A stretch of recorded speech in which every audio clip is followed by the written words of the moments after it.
Well, now now comes an artist that I don't listen to that much to these days, but now and then I get this deep urge to listen to his early albums, those he made up until 1976.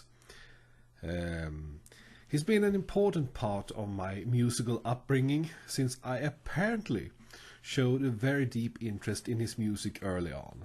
Now we're talking so early, so also I can't remember this, but well, we're talking about Reginald Dwight, more known as Elton John.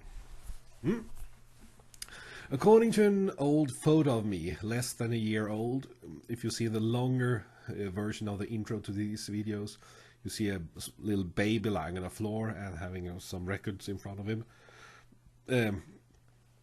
One of those albums was Don't Shoot Me, I'm Only the Piano Player.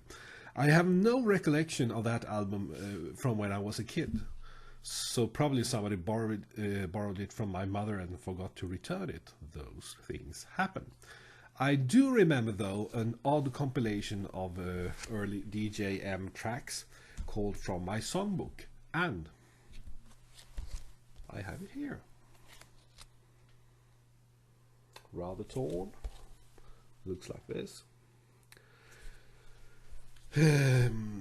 Apparently, it was a good choice to play this record when you wanted me to relax and fall asleep when I was a very, very, very little baby.